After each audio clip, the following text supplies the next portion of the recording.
Whenever you introduce somebody like this guy, you look for the superlatives and salient points, and you don't have to look too far to find him. He's a broadcast journalist par excellence. Many Sundays you'll hear him on Coast to Coast. But even more than that, he's got fire in the belly to get the real story as opposed to just the first story that falls to hand. Join me in extending a most warm welcome here, Mr. George Knapp.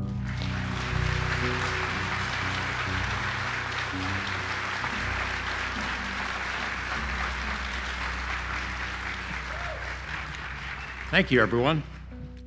So let me start off by apologizing. I forgot my suit and tie.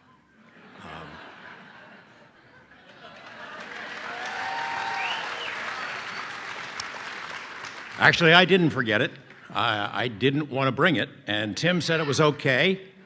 So I've always wanted to make a presentation dressed like this, because this is how I dress at home most of the time when I'm not at work.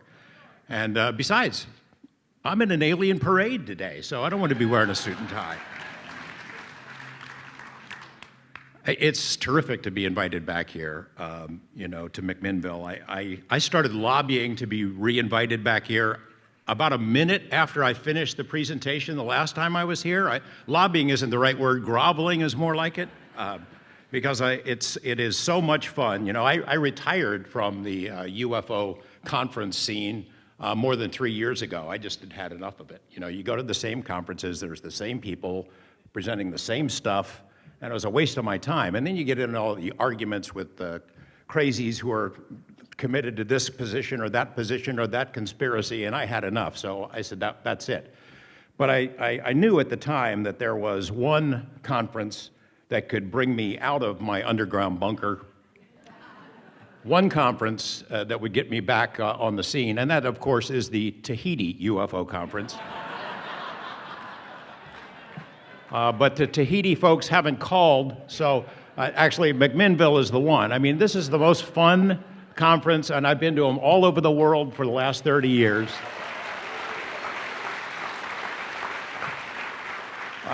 There's nothing close. There's nothing close to it. It's so much fun. The attitude of the folks who are here is so healthy and inquisitive, and I have been trying to convince Tim to go ahead and start an I-team of his own so I could move to McMinnville.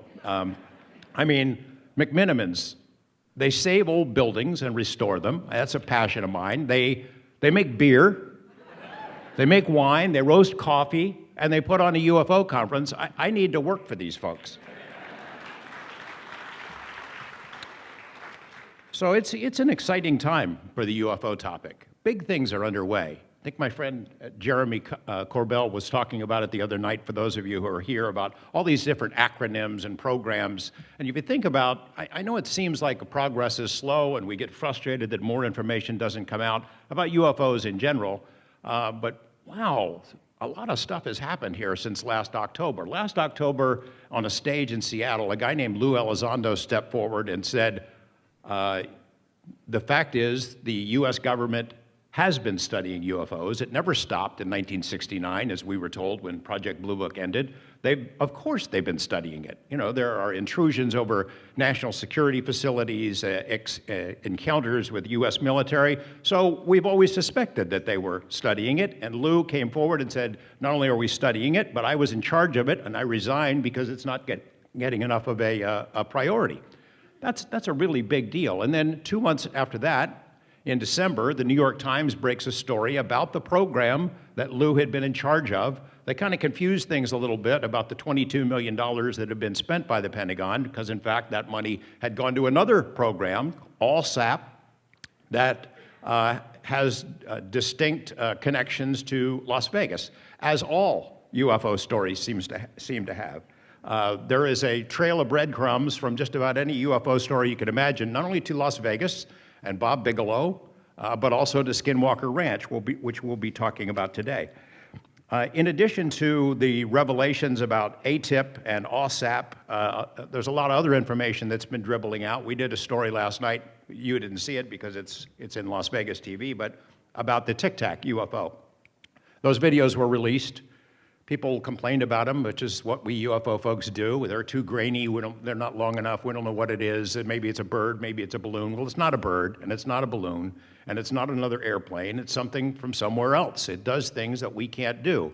And I was able to release a report that was written for the DIA and the Pentagon that analyzed all the sensor data that shows beyond any question that these craft do things that we can't do. It's an exciting time.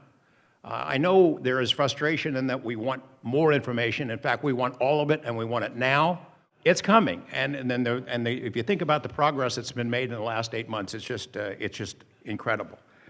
As I said, I think all roads, one way or another, lead to Las Vegas and to SKINWALKER Ranch, which is in Utah, which is what we're going to talk about today. And I don't think I'm exaggerating in saying that it is the strangest place on Earth, at least the strangest place on Earth that has been studied. It is the most intensely studied paranormal UFO hotspot in the world. And it hasn't just been studied once, it's been studied twice, which we'll cover tonight. Robert Bigelow, he's described as shadowy billionaire, CIA front. He's in the tea business, he's a casino owner, he's a drug runner, all kinds of crazy stories, has spent more money pursuing UFOs, paranormal, psychic phenomena than any person in the history of the world. And he bought this property, and we're going to get into why he bought it in a couple of minutes, but he installed scientists on there he owned it for 20 years.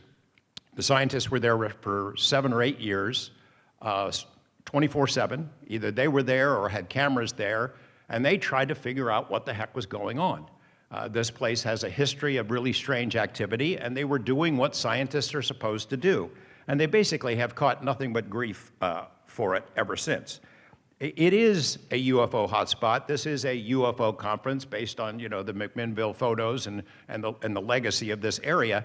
And so we will talk about UFOs, but this is not really a UFO story. It's much bigger than that, much broader. And the reality of what happened at that ranch, at that property, suggests that there is a connection between UFOs and a lot of other things that people categorize as paranormal.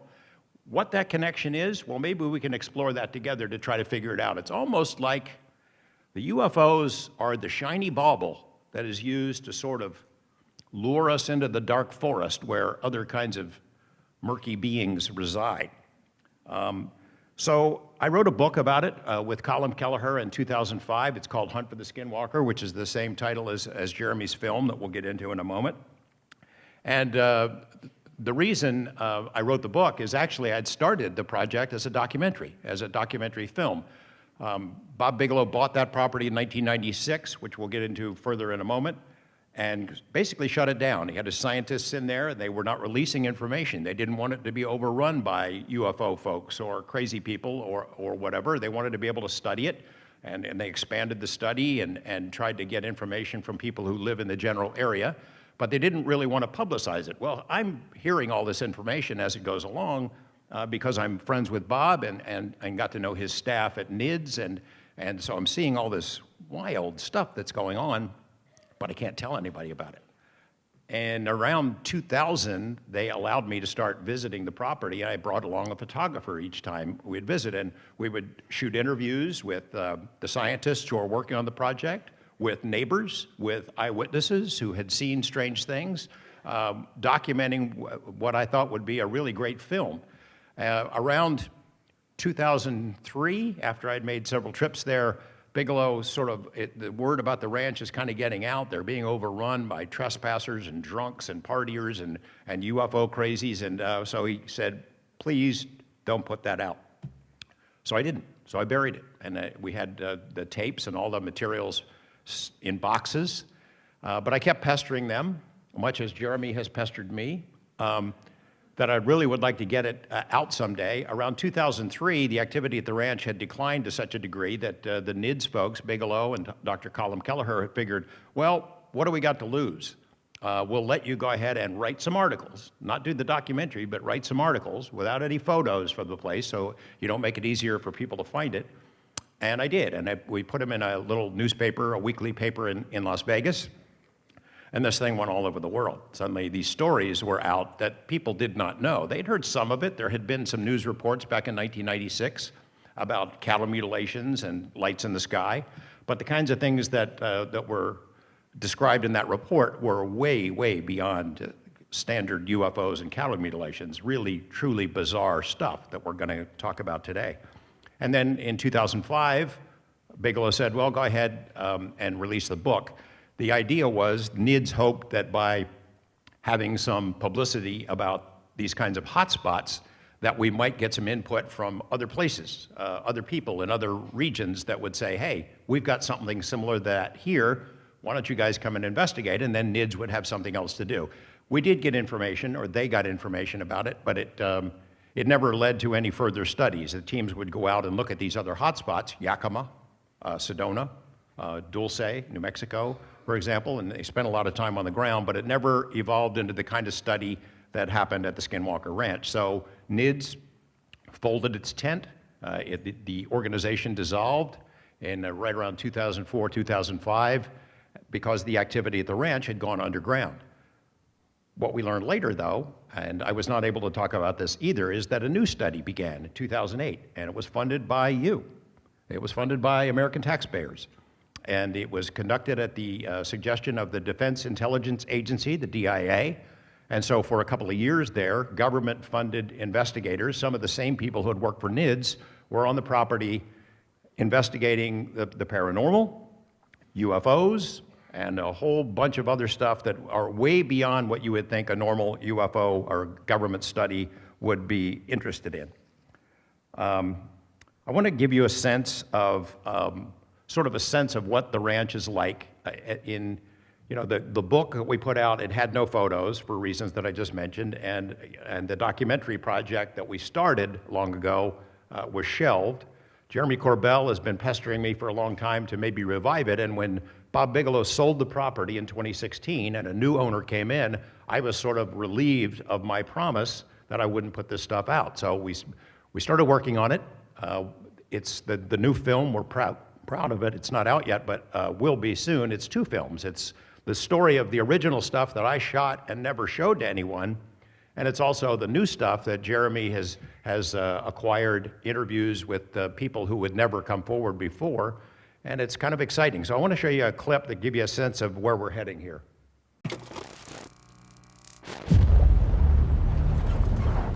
It was dead night.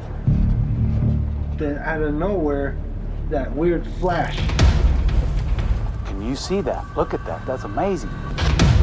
That's not possible. That is not possible. There is some kind of intelligence operating here. And you're not allowed to talk about it.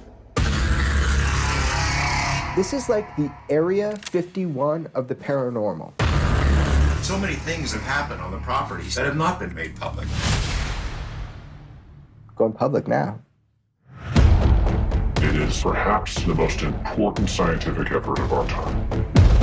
The Pentagon and CIA, They've been investigating encounters with the paranormal at the ranch. We're talking about unidentified flying objects, UFOs. The program received more than $20 million for its work. This is a potential threat, a grave one to our country. And everybody who lives there knows about it. Something is here.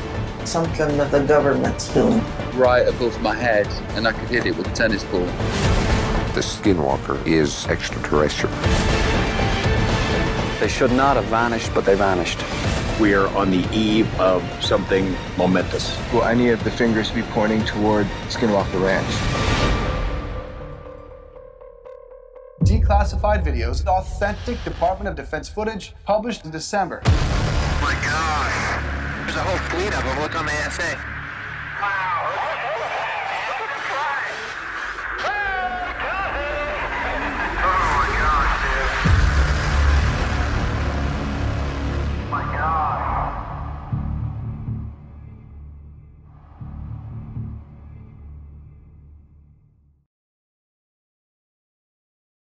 So that's a little taste of what the film's going to look like. And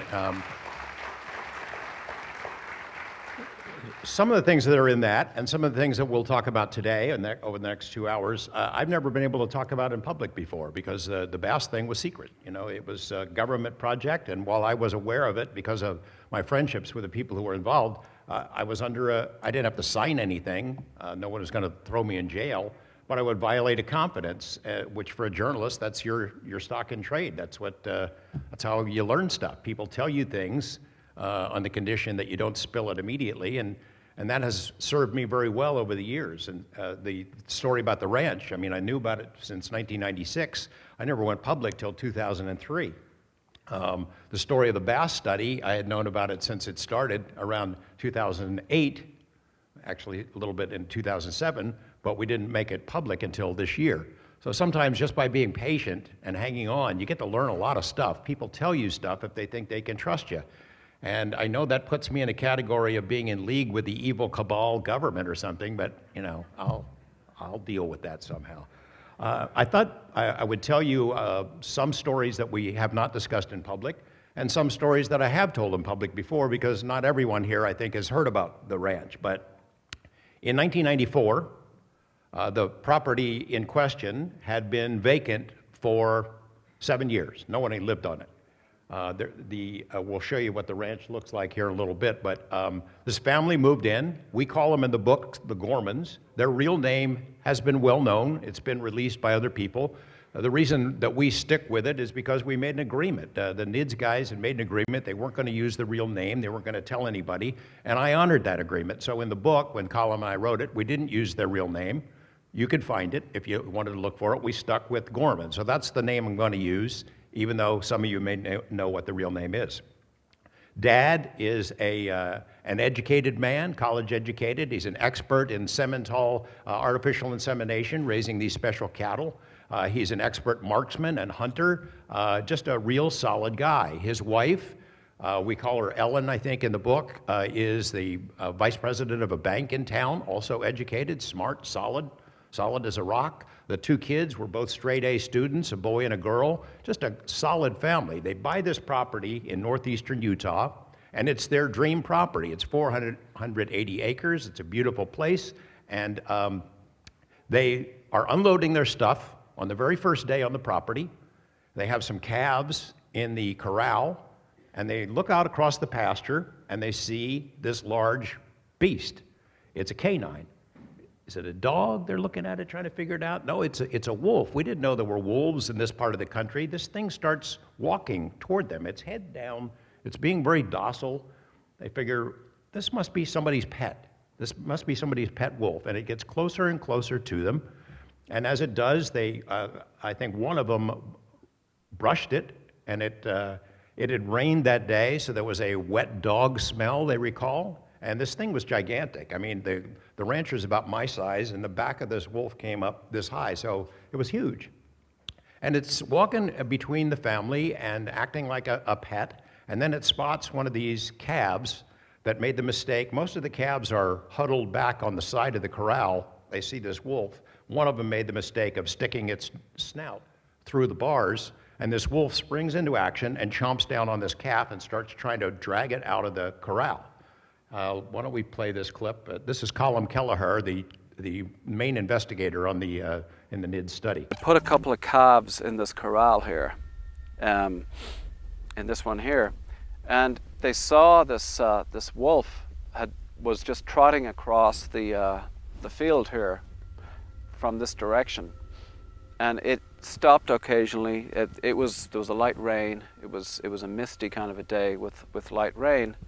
And so they were watching this wolf as it was coming towards them, and seemingly kind of unconcerned, the wolf stuck his head into the corral, grabbed the muzzle of the calf, in full view of these, tried to drag it out of the corral. The calf, was going wild. So Terry and his dad went over with, stout sticks and started beating on the wolf to try to make sure that it let go the calf. Several times they beat on the wolf without any effect whatsoever. So Terry asked his son to go in to get a .357 Magnum the sun came out and the wolf was still trying to drag the calf through the corral. And Terry sort of pointed the magnum at the animal and shot it. Now, as far as I remember, he shot it either 3 or 4 times, and it was like from increasingly close range. First of all, it was from several feet, and then it was closer and closer. On the 4th shot, the animal, I believe, let the calf go, but the animal the wolf didn't let out any yelps of pain. There was no sign of blood. There was no sign of distress. The animal let the calf go and looked at Terry. Terry gets the 30-06, which can bring down an elk, from a relatively long distance. Shot it at a distance of 20 feet, and this time there was a big recoil from the animal. The animal kind of recoiled, but still didn't give out any pain or anything like that, but kind of backed off for maybe 10 feet, 15 feet, and Terry shot it it was actually a 6th time with the 30-06, and this time he saw a bunch of flesh. That the bullet exited from the animal with flesh, and this time the animal just kind of turned on its heel and just trotted off, almost casually, into exactly where it had come from, across in that direction. Now, the piece of flesh was lying on the ground, and they examined it later. So they beat it with sticks. It doesn't react. They shot it 4 times with the 357. I own one of those. Those are pretty powerful handguns. It doesn't do anything. It stops and just looks at them. Shoot it twice with the hunting rifle, 30-06. Chunk of flesh and fur falls off, but the animal is not in any other kind of distress, and it just trots off onto the southern side of the property. And on that side of the property, there's these big trees and brush, and on the opposite side of that, then further, is a river, and it gets muddy. So the rancher and his son are thinking, geez, this is a big, powerful animal that's wounded. We got to go after it. They grab another hunting rifle, and they go after it. And it wasn't hard to track the wolf, because in the muddy ground, it was heavy. It probably weighed 200 pounds, and it was leaving tracks that went into the mud 2 inches deep. So they're tracking it. Occasionally, through the brush, they see a glimpse of the animal. It walks into what is a clearing. It's about 50 yards across. By the time the rancher and his son get to this clearing, they walk out. The tracks go right out into the middle of this thing and stop. It was as if this thing vanished into thin air. They go walking back to see the rest of the family. What are we going to tell them about this? Well, basically we're going to have to just get over it and move on. This is the first day they moved into the property. They go back and pick up the chunk of fur and flesh, and I guess they're not thinking like a forensic investigator or a UFO investigator, so they don't keep it. But this fur and flesh smelled like rotten meat, like it had been out in the sun for a couple of days. It was rotting. They didn't keep it, unfortunately. But so later, when the NIDS guys get there, I'm jumping ahead, but when the NIDS guys get there and hear this story, they prepared sort of like a photo lineup, like you would do for suspects in a criminal case. And they showed the family likenesses of different species of wolves.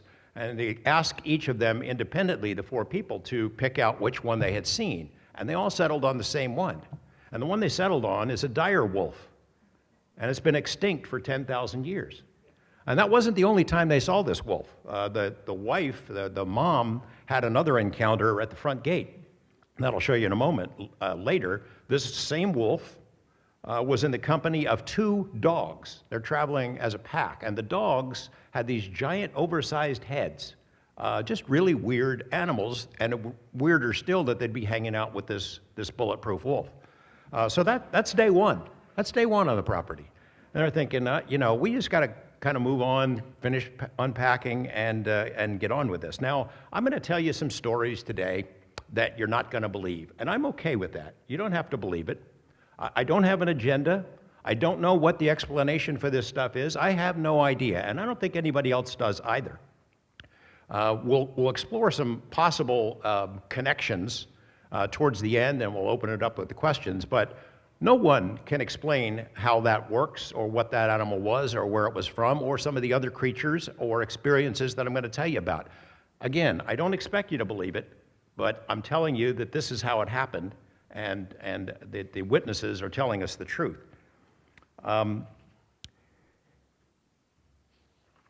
So the family moves in. Strange things start happening. Let me show you what the ranch looks like. Let's roll that. So this is Skinwalker Ridge. That's the northern side of the property. You can see it's a really beautiful piece of acreage, 480 acres. It's divided into 3 homesteads. And there is only one way in. There's only one way to get into the property. By the way, on the north side is something called Bottle Hollow. The whole thing is surrounded by Ute tribal land. I wish I had stolen that sign because it's gone now, but that's the opening gate. That's the gate that gets into the ranch. There's only one way in. It goes all the way through the 3 homesteads, and it's always locked. And that becomes important because of some of the events that I'm going to describe to you. The only way to get in that property is right there. And the ridge on one side, the river on the other, and this road. And it goes right by the ranch house. Now that's the ranch house where the family lived. When they first moved in, we could just freeze on that for a second.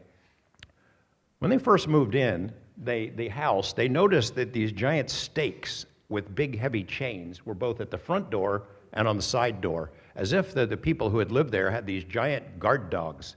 They also noticed that all of the doors had locks on both sides, bolts and locks. They noticed doors inside had locks on both sides, and cabinets had locks. It was like the people that lived there had been paranoid. Now, those folks, by the way, had been contacted, the family that lived there before, and, well, they have no idea what we're talking about, paranormal stuff. They don't remember anything like that. We'll get into that. So the family thought, that's kind of weird. It's like they're worried about keeping something out, and they're worried about keeping something in, and all these locks. But again, like with the wolf thing, they kind of just let it go. This is their dream property. They just got here. They're going to get on with it. These are some observation towers that were built by the NIDS team when they came in 1996. They had like dog runs. They would have dogs inside those runs, and then the observation decks, the team would go out in the pastures at night for observation, looking for UFOs or whatever. And the dog runs are some interesting stories about things that happened there. When they installed them, someone kept opening them. And the dogs, they'd put them in, and 5 minutes later, the dogs are out. They'd started putting locks on the gates, and then it happened anyway. The locks would disappear. There was a lot of trickster elements that happened that we'll get into. That's another shot of one of the dog runs. The NIDS team used the dogs as sort of biosensors because they could see and hear and sense things that before the humans who were with them would be aware that something was amiss or something was near. This is the Middle Homestead. There's 3 homesteads. Remember, this is the middle one. It's been long abandoned, and it looks like a scene from a horror movie, but it's just decayed over the years because nobody's lived there. But this is sort of the beating heart of Skinwalker Ranch, this property, this area, where the most unusual, the most intense, the weirdest, and most inexplicable events seem to occur. It was all sort of concentrated in this general area.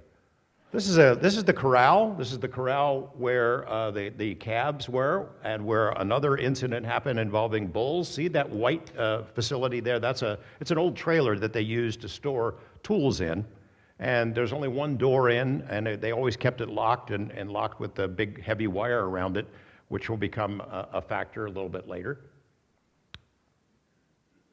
Yeah, that's the trailer. So that's a door that was created because of something that was inside that kicked it out. I'll tell you about in a little bit. That's what kicked it out, those bulls. So the family started having weird experiences that we would call sort of poltergeist kind of activity. And it was right from the get-go, right immediately. And, you know, UFOs are one thing, creatures that we'll get into in a bit. There's a lot of scary stuff that happened there. But the stuff that gives me little goosebumps is the poltergeist stuff. They felt that something was watching them the whole time they're there. And they weren't wrong.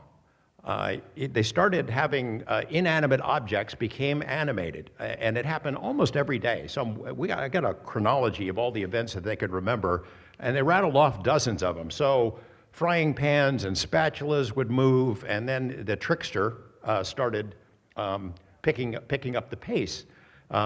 Terry, the rancher, Mr. Gorman, is out in the field, is using a big post hole digger to dig holes to put posts for fencing. And it's a fairly heavy piece of equipment. He stops for a second, takes a drink of water, goes and wipes his brow, goes to the bathroom, comes back. His post hole digger is gone. Now, there's nobody out there. There's nobody else out there. He looks all over for the darn thing, finds it 3 weeks later, 25 feet up in a cottonwood tree. Just weird. His son is tasked with moving a cord of wood. He needed to move it 100 yards.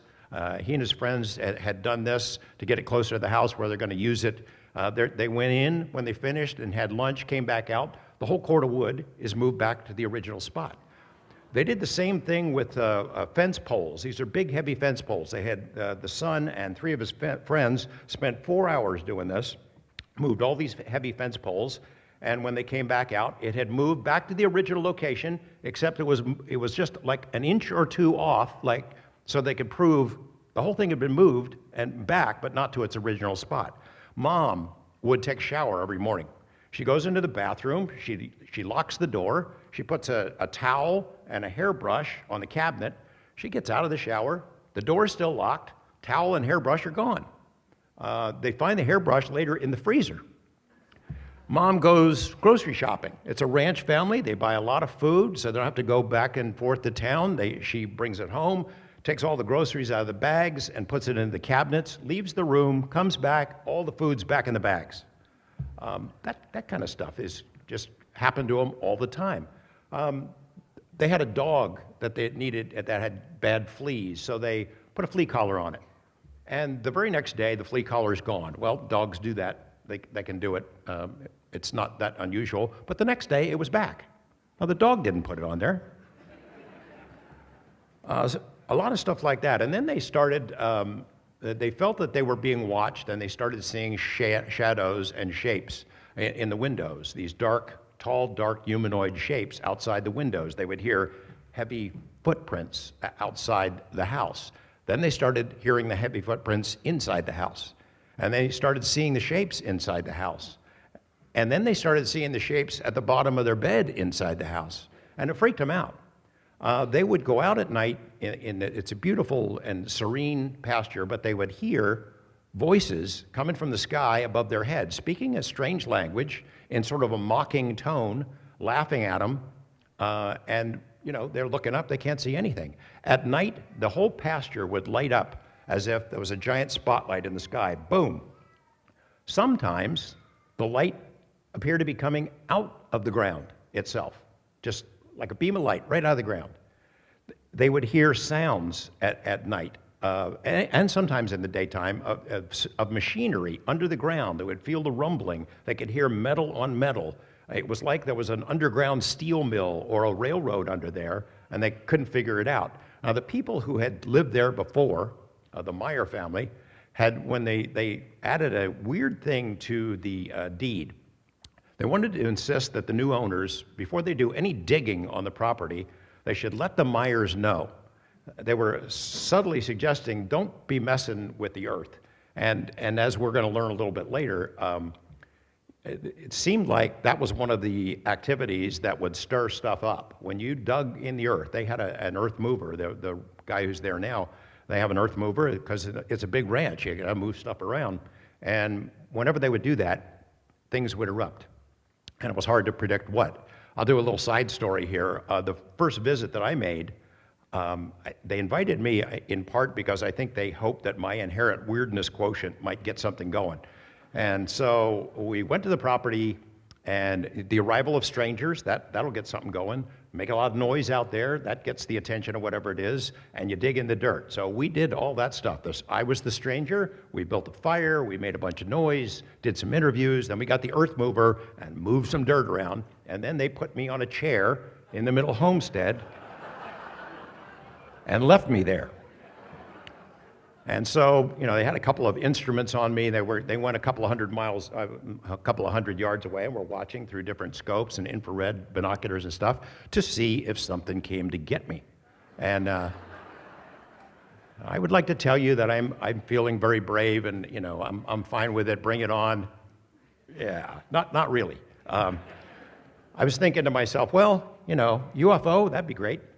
I'd happy to see a UFO. Orbs, yeah, that'd be awesome.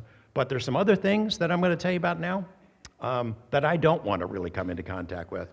That night, however, there was nothing came to get me except mosquitoes. And I sat out there about 45 minutes, I think, and that's quite enough. So all of this strange stuff was going on, and strange, they felt that they were being watched, and it just seemed to get weirder and weirder. They had no idea about the area. And so the rancher starts asking around about it. This area, the Uinta Basin, has a history as a UFO hotspot. For as long as humans have lived there, people have been seeing strange things in the sky, what we would call UFOs. The first Europeans to cross that area, the basin, Father Escalante, 1776, leading Spanish missionaries, and they reported in their journals strange lights in the sky above their campfire. The Utes who have lived there, they have 15 generations back of stories that they tell about the sky people and objects in the sky and things on this particular piece of property. I'll just tell you about the Skinwalker legend. Now, it is a legend, it is lore, it is religion to Native American people. Skinwalker is not really something that the Utes believe in all that much, but the Navajo do. And back in the day, in the 17, 1800s, the Utes and the Navajo were at war. The Utes were a fierce, proud people, terrific horsemen, dangerous warriors, and they battled the Navajo. In fact, they aligned themselves with the Spanish and drove the Navajo out of their ancestral homes in Colorado. So the story about Skinwalker, which is how the title comes from, is that the Utes believe that the Navajo put a curse on them, that they sent a Skinwalker, and that ridge that we saw above the ranch, that is what is known as the path of the Skinwalker. So the tribe believed that people should not go there. There's no prohibition from it, but they had strongly advised tribal members to not go on that ranch, and that is still true today. Skinwalker, in the sense of what we're discussing today, is sort of an umbrella term that the tribe used to describe all the strange stuff that they had seen on that property over the decades, over the centuries. And it is also sort of a metaphor for the NIDS team to come, that whatever it is that's there seems to be a trickster, a shapeshifter, something that changes shape and form. It gives us glimpses of itself at times of its own choosing. It appears in different forms to different people. It is elusive, it is intelligent. Hunting it proved to be quite a daunting challenge. The Uinta Basin is beautiful, stark, it's rich in hydrocarbons, dinosaur bones. Until the big oil boom caused by fracking, it was about 90% Mormon, salt of the earth folks, LDS. The other 10% were the Utes. They were given a reservation at the end of the Civil War by Abraham Lincoln. The 8th Cavalry, the Buffalo soldiers, were sent there, built a fort, Fort Duchesne, to keep an eye on them, to keep the peace. Buffalo soldiers are their own story, because it turns out that this particular group of cavalrymen were all Freemasons, steeped in the dark arts. And some of them are buried in the areas of Fort Duchesne that the Native Americans, the Utes, have built over. And they built these homes and dug up the ground to pour concrete foundations and found graves and uniforms of the Buffalo soldiers who were buried there. So it's sort of like a Hollywood movie in reverse, where we're always building haunted houses on Indian burial grounds. This is kind of the opposite side of that. The Utes have their own government. They have their own businesses. They're modern people. They generally coexist peacefully with the non-Utes in the tribe. For us as investigators, for NIDS, and then for us as filmmakers, we had a tough time breaking through to them and getting them to talk. They didn't trust us. It took a long time. Jeremy has made really great progress in the last year or so, in gaining access to Utes, and we've been able to engage with them and hear a whole new level of stories about what's been going on there. In 1974, a guy named Frank Salisbury, Utah State University, wrote an excellent book called The Utah UFO Display. The use of the word display in his title is telling, I think, but it was because at that time, in the late 50s, all through the 60s, into the 70s, that basin, for whatever reason, was a UFO hotspot. More UFO sightings per capita than maybe anywhere in the country. And pretty much if you go there now, you would be hard-pressed to find somebody who hasn't seen one, or who has doesn't have a family member who's seen UFOs of all kinds of shapes and sizes. Why that particular area? No, we don't really know. A lot of Dr. Salisbury's information came from a guy named Junior Hicks. He spent his entire life there in the basin. He was the science teacher. He taught science to generations of school kids who live in the area. And as they would become adults or teenagers and see UFOs or weird stuff, they would go back to their science teacher, Junior Hicks, and tell him the story. And he started compiling all these files and cases. And he would drive through the properties and interview witnesses and put together an amazing compendium, thousands of cases that he looked at. The best 400 or so he gave to Dr. Salisbury, which formed the basis of this book. Junior Hicks is a pretty cool guy, and because he knew everybody growing up, they trusted him and told his story, so he got a lot of information, and he shared a lot of that stuff with us. Junior Hicks is the guy, the first time I met him on my first visit to the property, who told me that ridge is the path of the Skinwalker. And I got a little chill when he said it. I said, what's a Skinwalker? I'd never heard of it before. And he told me the story about the Utes and the prohibition, or rather the admonition against going there, and we've been working on that ever since. I could talk all day about the Skinwalker, but in essence, it is a shapeshifter. It's an evil presence, a sorcerer. In order to become a Skinwalker, according to Navajo beliefs, you have to kill somebody, a member of your own family, and then you'll be able to morph into other animals and other shapes, a crow, a fox, a wolf. So it's an interesting idea, and maybe it seems quaint to some of us who do not share that particular belief or that culture, but the Utes take it very seriously, the Navajo take it very seriously, as evidenced by the fact that we tried to ask about it, even to tribal officials, to police officers, to academics. They didn't want to talk about it, because by mentioning Skinwalker, there was a concern that you invoke it. You invoke its name, you invite it into your life, and they take it very seriously because it's pretty scary. And it's scary in ways that transcend the tribe.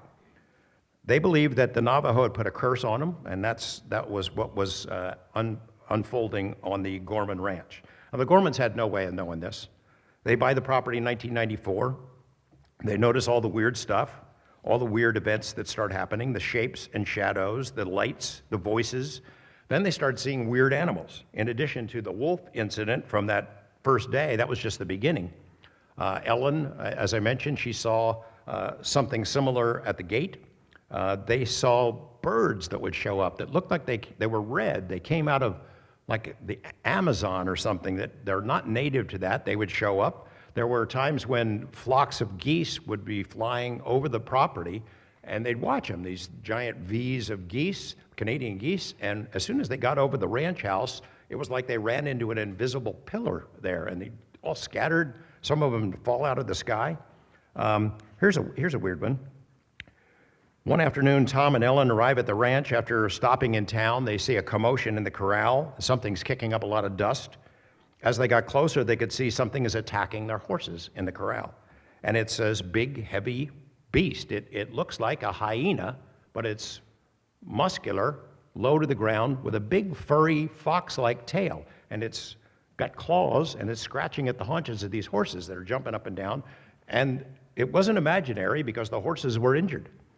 The rancher jumps out of his truck, yells at this thing, and goes charging after it. It takes off out of the corral, goes up Skinwalker Ridge, jumps into a rock, and disappears. It's vanished. I'd never seen that before, and they can't identify what the heck that was, but its claws definitely left marks. Bulletproof wolves, strange animals, mystery voices, strange lights, poltergeist. What do you need after that? You need UFOs. So they started seeing a bunch of them. The first one they saw, it looked like an RV. It was at the third homestead, down at the other end of the property, and the rancher and his son are out at night, and they see what they think are headlights coming from the third ranch toward their house. They wondered, how the hell did this guy get down there in a Winnebago? He must be stuck. Let's go help him. So they start walking in that direction. The headlights start coming toward them. Then the headlights go up, and over the trees and out. And they described it, once it was in the sky, they described it as what UFO researchers would call a chupa. What was seen in Brazil for a lot of years, a big refrigerator-looking thing or an RV type shape.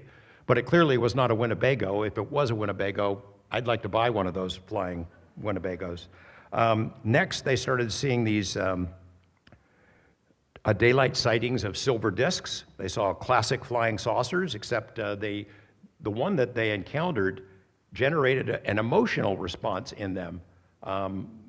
And they were elated, almost giddy, like it was accessing something in their brain to mess with their emotions. Now, that wouldn't be the only time that happened. There were other craft and orbs and things that they saw that had the opposite effect. There were some UFOs that looked like stealth fighters that would float silently over the property. Ellen saw them first at the gate again, and they were ringed by what looked like Christmas lights or disco lights. There were a couple of times when they would just appear over Tom. He was out at night in the pasture, and then boom, there's one right there. He took to stalking them. He'd go out with a rifle at night. He was thinking it's the government doing this stuff, that the government is somehow trying to drive him off his land, so he'd get his gun, and he was ready to shoot one out of the sky. But he'd watch it, he'd hide. So these things are not omnipotent. They could be fooled. But he'd watch them floating around over the property, shining spotlights over the ranch at different spots. And it's cold the night that he's telling the story about, and he moves his knee and it cracks, and this thing reacts. It hears the crack and reacts and shines a light in his direction, and he took off. They started seeing all kinds of orbs. The first ones were these white things that would flit around. It's not fireflies. They were about the size of a softball, flitting around in the trees. Sometimes they'd hover. Sometimes they'd come toward them. Then they started seeing these red things, also orbs, that seemed designed to go after their animals, scared the hell out of their animals, would divide their cows, would drive them off cliffs. And then the blue ones, the blue meanies. These things were bigger than a softball. They would get real close. They were looked like it was made out of glass, and inside of them was this bubbling blue liquid.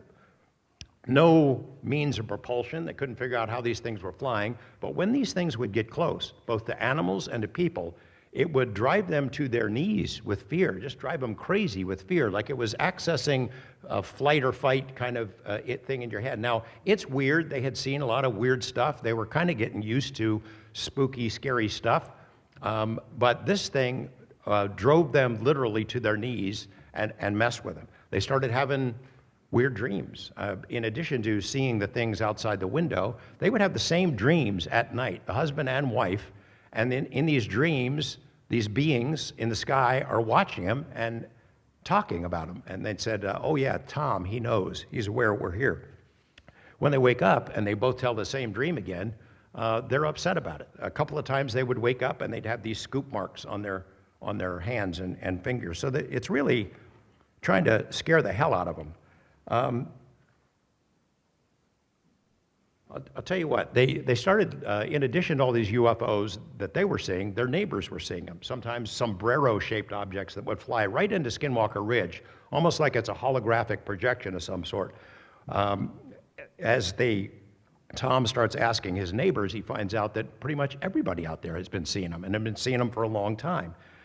And I guess he probably was wishing, why didn't somebody tell me that before I bought this property? They started losing animals, cattle. Now they've got 80 head in their herd, and these are expensive animals.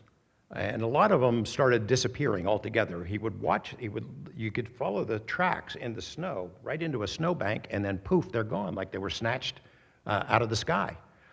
Then they started finding them that are cut up, classic mutilation stuff. The neighbor was having the same experiences, Mr. Garcia. His cat, the one incident that he told me about was he had two cows that were in a special pen. He had him sequestered from the rest of the herd. He's in the house, and they're locked. There's no way they're going to get out. He's in the house, and he looks out, and both of them are outside the corral that he had created, outside the fence, and they're laying down. And he goes rushing out. What the heck is going on? These cows had their legs were broken. Their front legs are both broken. How did this happen? It was. He goes back in the house. He's going to get a gun and take them down. He comes back outside. The cows are gone. They didn't walk. Their legs are broken. They're in severe pain. He goes back in the house, puzzled. An hour later, they're both back. He goes outside to see him. Now they've got 4. All of their legs are broken, as if they had been dropped from the sky.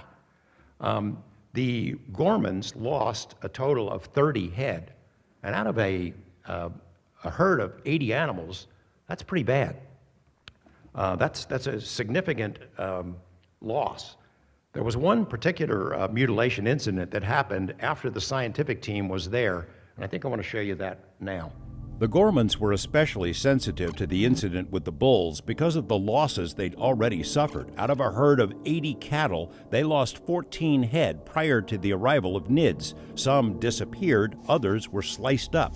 12 more cows and calves were killed while NIDS was on the ranch. Their neighbors, the Garcias, lost several animals as well. Some of their cattle appeared to have been killed by being dropped onto the pasture from a great height. The cattle mutilation mystery has been reported in at least 15 states dating back to the 1960s. Thousands of animals have been sliced up with surgical precision, mostly under the cover of darkness. If humans are doing it, not a single suspect has ever been caught. For the Gormans, the livestock losses were devastating, both financially and psychologically. And then things got worse. On March 10, 1997, Tom Gorman and his wife walked out of their home and into the pasture, planning to tag the ears of several calves that had been born in the preceding days. It was a bright, clear morning. Snow was on the ground. 50 yards from their house, they found the first calf. They were with their dog. The two of them tagged and weighed this animal. They checked it at, I believe it was 84 pounds or 87 pounds. And they left the animal there with the mother. Everything seemed to be fine, although they did detect an odor in the air around this area. They detected a strong musk smell. They took note of it, and then they headed west. And they went about 300 yards west beyond the dog run was not there at the time, but about 300 yards beyond, towards where that incline is, and they were tagging a second animal. Only 30 to 40 minutes had passed. The Gormans had an unobstructed view of everything in the field, but didn't see or hear anything unusual until their dog focused its attention back toward the house and the first calf. The dog with them down here at this stage began to act really strangely. It started growling, the hair on the back of its neck went up, and it started facing back towards here, growling and snarling, and then it just took off west, away from this spot. It just took off. It was never seen again. The Gormans were curious and walked back across the field. First thing they saw was the mother of the animal was running back and forth, kind of in a sort of half circle from about this area to the fence line, just running back and forth, and it was limping. I mean, it was dragging its foot, it was limping. They met the animal and they noticed that it was just totally out of breath. It was panting, it was obviously in deep stress, and it was dragging one leg. And then they noticed the calf, or what was left of it. Spread-eagled on the ground, just about here. With it was lying with all 4 limbs just spread on the ground. All of its internal body cavity was gone. It was completely, pretty well, all of its muscle was gone from the torso. The legs were still intact, but the one of the ears was also gone. So they called NIDS. The rancher placed a call to the NIDS investigators who'd returned to Las Vegas for a rare weekend off. Within a few hours, a 4-man team, including a veterinarian, was on the scene. Necropsy started, and the first thing that the veterinarian noticed during the necropsy was that the ear of the animal had been sliced off with a very sharp instrument, possibly a scalpel, and the ear had contained a very large plastic yellow tag, like an ear tag that they had just put on, and it was gone. So the necropsy proceeded. About 10 feet away from the animal, there was a femur. One of the femurs had been forcibly ripped out of a ball and socket joint, which is extremely difficult to do, I mean, in terms of strength. It looked initially, superficially, like a massive predator had just lain waste to this animal, removed, 60 pounds of meat in 45 minutes, which we don't know of any predator that could have done that. And how could a predator inflict such carnage without being seen or heard by the rancher, his wife, or his dog, who were a few hundred yards away in the same field on what was a quiet Sunday morning? No four-legged predator known to science could do it. The team gathered tissue and bone samples, which were sent to 3 independent pathology labs. The results arrived later, but confirmed what seemed obvious in the pasture that day. The calf had been carved up by someone wielding sharp, metallic instruments.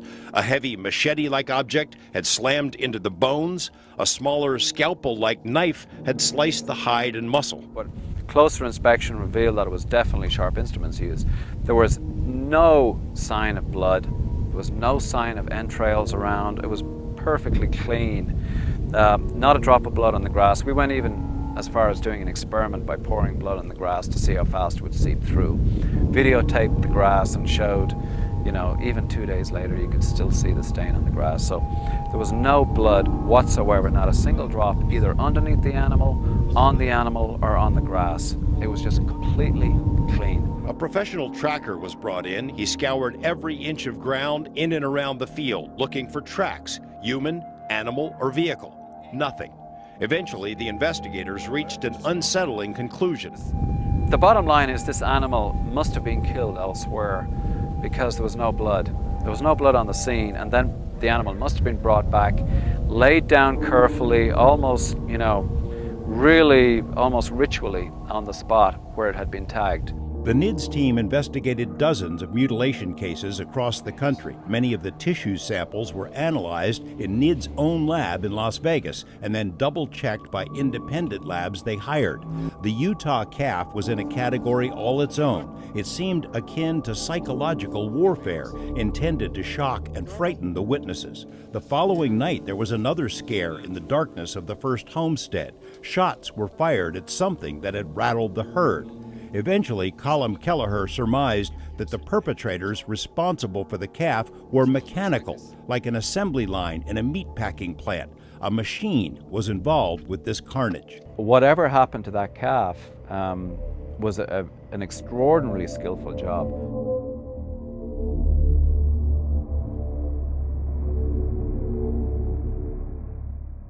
So let me tell you about the shots that were fired. After this calf incident, everybody's pretty much on edge. We've kind of jumped ahead because I haven't told you about the NIDS arrival, but I'll get to it. So everyone's kind of on edge. Animals, the dogs, the people, everybody was kind of hunkered down and hiding. There was just a sense of foreboding on the property. And then the rancher hears these cows making noise, bellowing out in the first homestead near where this calf had been killed. He figures, I'm not losing another animal. And he grabs his rifle and jumps in his truck and takes off toward where the noise is coming from. 2 guys from NIDS, the scientists, jump in their car and they go after him, and they're videotaping part of it. The rancher jumps out of his truck. He sees 2 things. At the bottom of this tree is a really big round thing. Looks like a big hairy bear, except for it's a circle. And up in the tree is some eyes. And these eyes are like this big. And they're yellow in the tree above where the thing is at the bottom. He pulls out his rifle and pops this thing that's on the bottom, and he yells out, I hit it. And as soon as he hit it, it disappeared. Boom, like a balloon exploding. Then he starts shooting at the eyes in the tree, and he hit that too, because something, whatever it was, fell out of the tree. And at the bottom, there was still snow in patches in that area at that time of the year. And this thing, whatever it was, left a footprint in the snow. And it looked like claws. It looked like a raptor, like great big claws. The rancher and the 2 guys from NIDS go into the brush to look for it. There's no blood or anything, but that track, which they videotaped, told them that there was an animal of some kind there, like a dinosaur. And they went after it. They went into the brush with the guns in the dead of night out there looking for it. They never found it, I think probably, thank goodness. I want to back up to another story that happened before. You saw the freeze frame of the bulls that were looking really surly and angry. Whatever this thing was, this intelligence, it was a trickster. It played mind games. It was always one step ahead of everybody. It could anticipate what the rancher and his family and what the scientists who eventually came there were going to do next. You put up a camera in an area where there's been a lot of activity, there's nothing happens there anymore. It moves over here. And it just played mind games. And the bulls is the example. You'll recall that corral with the white trailer in it. Well, the rancher and his wife are heading to the third homestead. They're in the truck. They've lost a bunch of animals. They're about ready to go under. And the rancher says to his wife, you know, if something happens to one of those bulls, we're done. They had 4 bulls, these 4 very expensive, 2,500-pound, powerful monster animals, and they're all in the corral that day. They drive down to the third homestead. They come back. They're gone 25 minutes. The bulls are gone. They're freaking out. They jump out, start looking around. How is this possible? There's nobody here. It's not rustlers. They couldn't get into the property, and if they did, these bulls are not easy to move around. They're looking all over the place, scrambling. The rancher goes over. There's a grate at the top of the trailer. Just on a whim, he looks inside. All 4 of the bulls are inside this trailer. They're crammed together.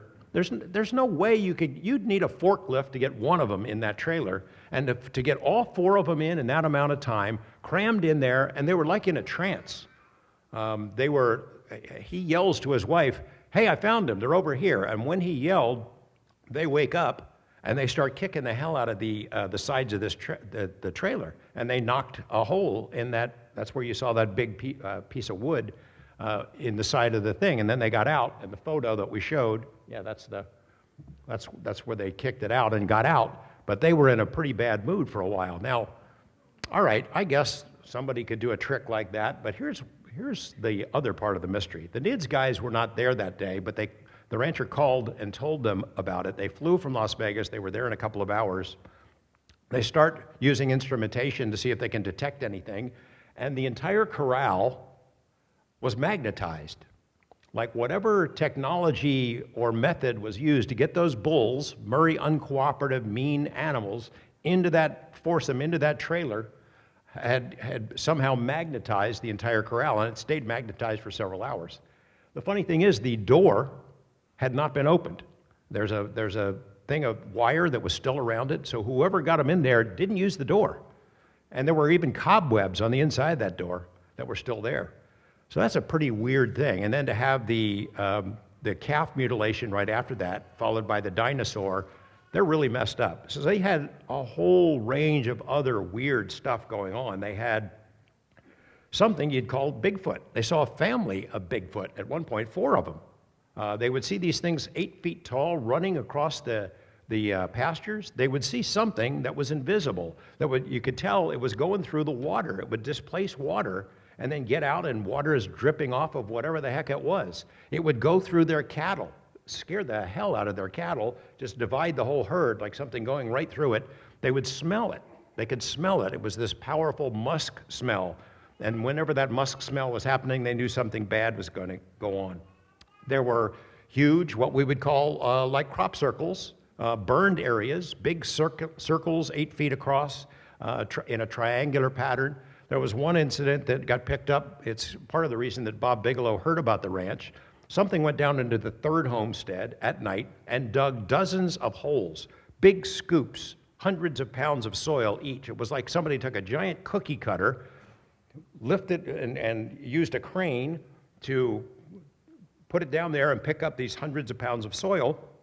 Dozens of them appeared overnight. They were still there the first time you could still see them. The first time I was visiting. They had a UFO that came up over that same part of the property. The rancher kind of joked about it. It was pilot error that clipped the tops off of these cottonwood trees. 50 or so feet of the top of these trees were chopped off, and it was a big, like a little U left in the tops of these trees. All of this is, of course, taking a toll on the family. They're having a hard time with it. By the time the NIDS guys arrived, the story of those cookie cutter soil things, a photo was taken, it gets picked up by the local paper, then by the Associated Press, and a story is done. Zach Van Eyck, I think at Deseret News, does some stories about this UFO ranch where some weird stuff had happened. The rancher meets with him. He tells him about UFOs, and he tells him about the mutilations, but he doesn't tell him these other stories. And so when we came out with that stuff, a lot of people thought we were making it up, but we weren't. The family's messed up. By the time NIDS arrived, they're all sleeping in the same room on the floor at night for safety and comfort. The kids who'd been straight A students were on the verge of dropping out of school. The wife, who'd been vice president of the bank, had lost her job. The dad's about ready to lose it. He thinks it's government, or he's starting to suspect it's something beyond government because of the other things that happened there. He's on the phone one night with a friend of mine in Las Vegas.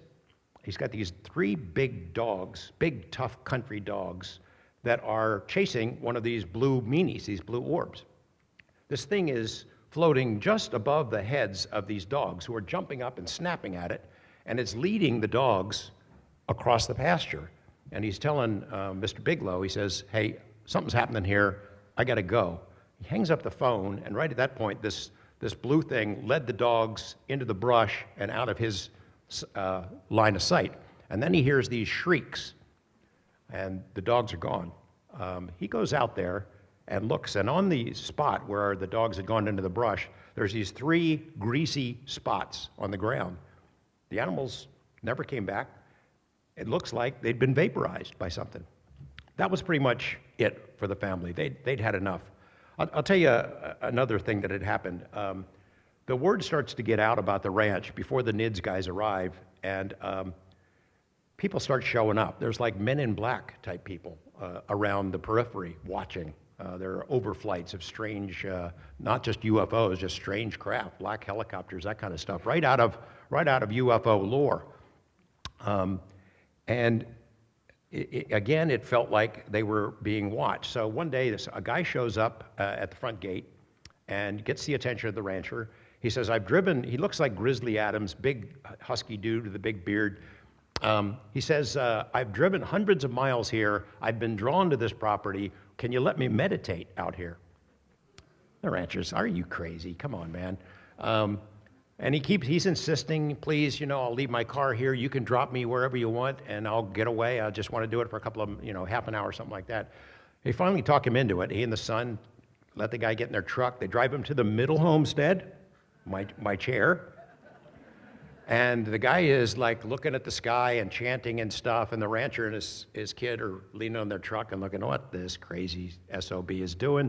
They're getting a good chuckle out of it, and then they hear a noise. They hear a cowbell in the brush out there, ding-a-ling-a-ling. They don't have any cowbells on their cows. They're hearing this noise, and they start seeing something opaque moving through the brush. Can't quite make out a figure of it. Like, what is going on? This guy's oblivious to it. He's talking to the cosmos. And suddenly this thing comes out of the brush. It's like the movie Predator, where the camouflage technology is used. That's what this thing looks like. It bends light. It comes right up to this guy who's still got his eyes closed, and it lets out a roar right in front of his face. This roar you could hear for like a mile, like a lion. This guy just about shits his pants. Pardon me. He flies in the back. He lands on the ground. This thing goes back into the bushes. The rancher and his son come over. Are you okay? He grabs onto the rancher. He won't let go. Get me the hell out of here. This place is cursed. It's demons. And they take him to the front gate, and he's yelling and screaming the whole way. But that was the story I was told before they put me on the chair right in that spot. So I was thinking, I'm good with UFOs. Orbs, fine. No predator, please. So there were a lot of those kinds of things that really messed with the family. When Bob Bigelow sees the story that had been picked up by Associated Press, he wastes no time. He hops on a plane, he goes to see the rancher, he brings Colin Kelleher and John Alexander with him. They hear these stories. It takes a while to win his trust. And then they said, how about if I buy the ranch? And the guy says, sold. The family, Bigelow got him a place somewhere else in the same area. The rancher was not ready to give up. This guy is tough. He doesn't want to be run off his property, so they hired him to stay on as the ranch manager. And they bought another herd of cattle. It might have been his herd of cattle, and left him out there sort of as bait to see what would come and get him. And then the NIDS scientists, NIDS is the National Institute for Discovery Science. Bob Bigelow created this organization because he was basically dissatisfied with the major UFO organizations. He'd offer them $1 million to do some quality work. It's a long story, but they screwed it up. And so he formed his own organization, and some of these people were world class, a couple of astronauts, one man who had been on the moon, 2 US senators, a really amazing group of people. That's a science advisory board. And then they had rapid response teams, people like Colin Kelleher, Eric Davis, veterinarians, trackers. If they had an outbreak of mutilation somewhere, they put them on a plane and send them there, take samples, send it to labs, try to figure this stuff out. Same thing with UFO hotspots. They're doing what science is supposed to do. And they did the same thing with the ranch. So Bigelow buys the ranch. The Science Advisory Board has a big argument about what approach to take with this place that is essentially a paranormal living lab. Part of the Science Advisory Board had suggested, well, maybe we go in soft. Maybe we go in without a lot of technology and just sort of try to interact with whatever it is psychically, or use shaman or something like that. The other guys that wanted to go in and put sensors and cameras and equipment and try to measure things the way science would do, that's the side that won out. So when they came in, they installed a trailer that was filled with equipment, all kinds of sensory gear, and they put cameras up on poles that would have a wide swath of the property so they could sort of detect and record images of weird stuff that went on. And they did what science is supposed to do. They interviewed the family. They investigated their background. They found out that they were solid citizens. They interviewed the neighbors. They interviewed the tribe. They found out, they gathered information. They checked the property for geomagnetic anomalies. They looked for any hallucinogenic plants that might inspire psychedelic images and hallucinations. Didn't find any of that. They did what science is supposed to do. They didn't have an agenda. They weren't there to prove that UFOs are real or ETs are here, because they don't know what it was, and they still don't know. So they come in like gangbusters, and the stuff starts happening to them. And they're there interacting at the same time with the rancher. They start seeing the same things, the balls of light, but it's always just out, it operates under its own rules. And it was always just outside of camera range. They had a lot of equipment malfunctions. Batteries would die, vehicles would die at the same points in the property. They'd have compasses that would just go crazy. There was a lot of really weird measurable stuff. Whatever this thing was, it's physical. It did physical things. It certainly did physical things to the land, to the animals, to the people who lived there. And it was non-physical. It was psychic, metaphysical, whatever you want to call it. It was all of the above. This was not just a UFO story. It was a whole range and category of really weird stuff. Among the strange things that the rancher had seen in the sky were these really big, almost like a sun, a big orange orb that would appear once in a while on the property. And he would get out his scope, and on occasion, you look through these orange orbs. They're not orbs at all, like a hole in the sky. And on the other side was another sky, and it was different. If it was daytime here, it's nighttime over there. If it was daytime there, it was nighttime here. And occasionally, he would see things flying in and out of what looked like a portal. At other times on the property, he'd see these amorphous yellowish balls of light that would appear at different times in association with phenomena. When these balls of light would appear floating over the pasture, weird stuff would happen. Creatures would appear. Well, one night, while the NIDS guys are on the property, they have an experience with one of these yellow balls of light that strongly suggested to them that the ranch is a highway, a portal, a road to other realities. We'll play the clip. Ground zero for odd sightings was always the Middle Homestead. At nights, lights and orbs could be seen floating through the creaky old buildings. It's also where the rancher had multiple sightings of the most puzzling object, an orange glowing hole in the sky. Gorman told Kelleher and others the orange ball seemed to be a portal, and on the other side was a, quote, different sky. On at least one occasion, the rancher saw a smaller object fly out of the orange orb into the sky over his property. The exotic possibility that the ranch might be a portal to another world has occurred many times to the NIDS team, but how to prove it? In August 1996, the portal theory erupted again in a stark demonstration. The rancher and an investigator were conducting a night surveillance atop the ridges. They spotted a hovering ball of light in the Middle Homestead. An object that was seen 4 feet off the ground, that it looked like a dull yellow light. I mean, it was innocuous. Hovering over the road. It just appeared out of nowhere. And then it begins to expand and grow, and then it opens up into about approximately 3 foot wide opening. They turned on the night vision equipment they had, and lo and behold, everything from a dull yellow light became like a three-dimensional, it looked like a three-dimensional tunnel that was just, you know, hovering over the ground. Where there's a light shining coming out from within this opening. On the other side of the opening, this is just the natural background of the ranch. They see the road, they see the grass from the pasture and so forth. Slowly, this incident unfolded where they saw this, what looked like a humanoid creature, crawling, literally elbowing his or her way through this tunnel, hovering 4 feet above the ground. And out of this opening crawls a very large, what I understood to be an 8 foot tall black creature with a head and no neck, and a torso, arms and legs. No details or features noted on it. There was a second witness standing right beside the other guy with the infrared technology. All he could see was a dull yellow light that had expanded to about 4 feet in diameter. It just literally grabbed the outside edges of this opening, pulled itself through, came out, stepped onto the dirt road, and ran off into the darkness. The creature stood up once it got out onto the ground and walked away into the darkness. I mean, can you imagine two people on the top of a cliff or a sort of a bluff 150 feet off the ground in the middle of nowhere? And then the opening began to shrink and collapse in on itself and turned into a brilliant light that just faded away. That's a perfect description that was given by Matt Visser and John Kramer and Bob Forward and other colleagues of theirs in a physical review paper on the optical nature of wormholes.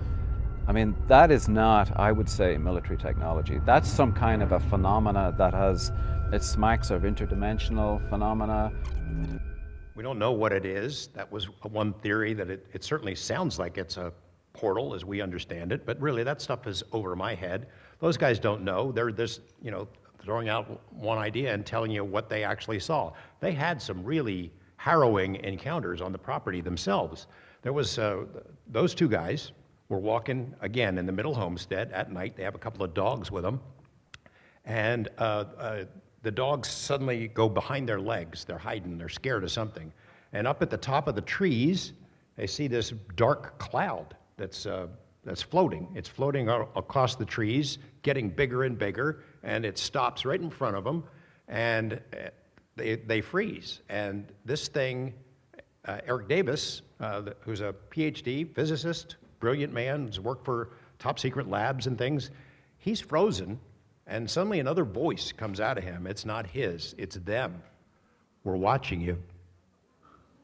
He's saying this, we're watching you. Colm is looking at him, what? And it's not him, it's somebody else speaking through him in a different voice.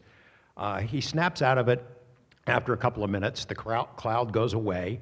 Eric was messed up for a couple of days, having terrible dreams, couldn't sleep. But it was a real thing. You know, there were other weird things that they investigated. So, you know, we decided when we wrote the book, we're going to put them all in, and people can sort it out themselves. The only incident that we hesitated about, that we argued about maybe leaving out, is this one. Two Native American police officers are driving through the range. I told you the whole ranch is surrounded by tribal land. There's a road, there's a paved road that leads to the dirt road that leads into the ranch. They're coming around the bend, it's nighttime, and they see two figures standing right at the bend. Their backs are to the road. The guys shine their lights over there. What are these two guys up to? Two 6-foot-tall guys in trench coats smoking cigarettes. They shine the light over to them. The guys turn around their heads. They're dogs. I know, I'm not making that up. They're dogs. They're dog faces. These Indian cops look at each other, holy crap. They look back, dogs are gone. Trench coat's gone. They get out of the car, cigarettes still burning on the ground. We thought, maybe we'll leave that one out. That sounds pretty crazy. But you know what? I mean, since the book came out in 2005, there's all kinds of dogman stories that we've been hearing from around the country. So we kept it in. You know, the NIDS guys tried to communicate with whatever it was. They had different experiments that they tried to talk to whatever it is, and that failed. After a while of hunting the skinwalker got tired of the game and decided, I'm going away. The activity plummeted, it went underground, and the phenomena seemed to make a statement that it was tired of this. One thing it did, well, let's play this other clip about phenomena first. This is something that Jeremy put together about the NIDS study.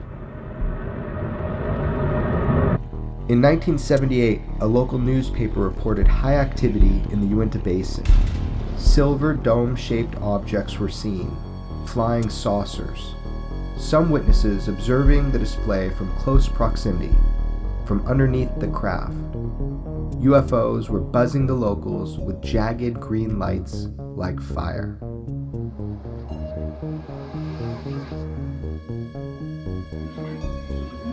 Nothing really changes. It's constant. The phenomenon is engaging people. It's a pattern of close encounters. It's commonplace. People hunt the cause. Scientists investigate the carnage. The NIDS team tried to quantify the performances.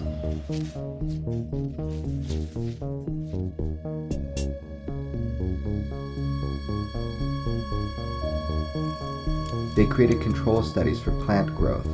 They monitored the environment. They calculated the variables.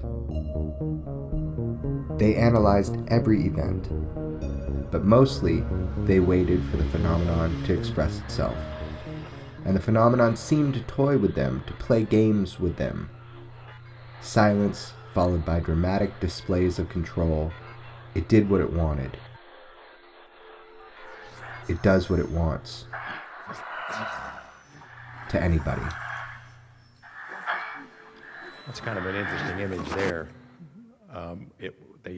It was something that was picked up on the cameras. They had this bank of recording equipment on these cameras that were recorded 24 hours a day, and occasionally they'd see something, it'd be a light in a sea of inky darkness, not really worth all that much.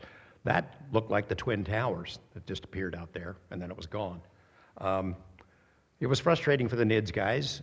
The activity goes underground, and then it makes a couple of statements, sort of like bon voyage, grand farewell. The cameras that are up on these poles have a wide view. There are 3 of the poles and cameras on all of them, and down the side, this is the new version, but when NIDS was there, they had these plastic covers for the wires, and the plastic covers were wrapped up with several layers of duct tape. So one day, the camera goes out. One of these cameras goes out, and they go look at it, and it's torn to pieces. It's just ripped to shreds. The wires are ripped out. The plastic covering is gone, and all the tape is gone as well. Something had really just shredded it. So they realize, aha, we've got the other cameras. They can see this. Let's go back. We'll back time it. When this camera went out, we'll look at the other cameras and see what went up that pole and tore it up. And they get the cameras back and look at it, and then whatever did it was invisible. There's nothing there. Can't really make out the stuff flying around. When they took it back and analyzed it later, months later, they were able to see a little tiny blue light buzzing around the camera when it got ripped to shreds. It was just like this from the phenomena. Get out of here, you're not welcome. They had one other incident that we'll talk about, maybe we'll do it tomorrow, about an ice circle that was kind of also a giveaway. So NIDS, the activity stops. They don't really have any other places that are hot spots. NIDS itself goes underground. Bob Bigelow dissolved it about 2004. And they don't really have any conclusions about the ranch. They can't publish a paper about it. Who's going to publish it? What would they say? They don't know what this was. How do you describe it? All these different activities. It's almost as if weird on purpose so that nobody would take it seriously. But that wasn't the end of the study. In 2007, a guy from the DIA, the Defense Intelligence Agency, reads the book. He contacts Mr. Bigelow and says, I'd like to go to the ranch. I think there's something there for us to look at. He goes to the ranch. He has an experience. He's not there 15 minutes, and he sees this weird ball of light in the living room where he's talking to the ranch lady, the wife, who's the caretaker. He doesn't say anything at the time, goes back to Washington, meets with Senator Harry Reid of Nevada, guy that I introduced to the UFO topic some years ago, and that he's secretly been a UFO buff for the last 30 years or so. He had met with Bigelow. He had talked to other senators about his interest. This DIA guy had proposed, let's do a study. Let's study something more than just lights in the sky, shapes and saucers and things of that sort. Let's look at something bigger. Because it looks like, from the experiences of the ranch, that these things are somehow interconnected. Harry Reid goes to some colleagues, gets the money for it, they put it out to bid. Bigelow Aerospace, of course, bids on it. The same people who had worked on NIDS are a lot of the folks who work on this program, and they set up a study in secret. And that study focused on SKINWALKER Ranch.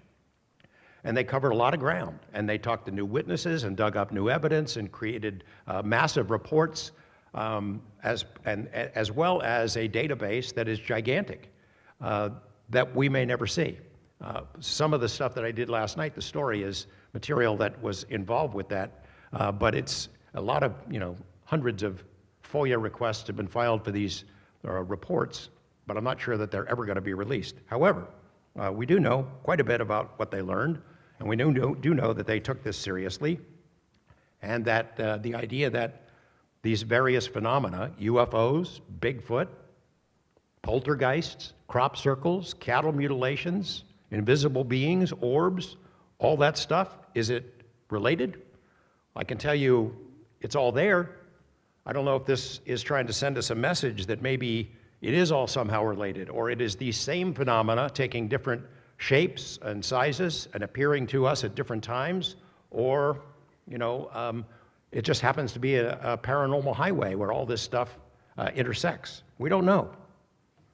The ATIP study that was underway in the Pentagon that Lou Elizondo ran focused entirely on UFOs, nuts and bolts craft, because that's the kind of thing that the military is willing to support. If it's a perceived threat to ships and planes and nuclear weapons, all right, we'll look into that.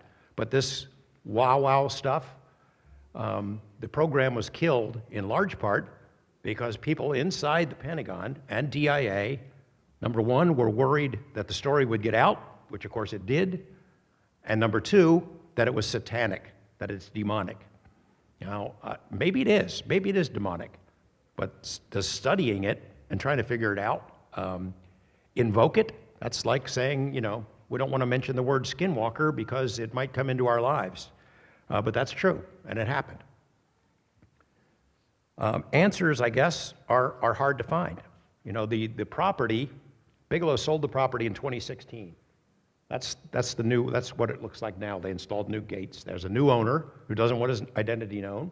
That's him. We got him to talk to us a little bit. Jeremy got him to talk for the camera.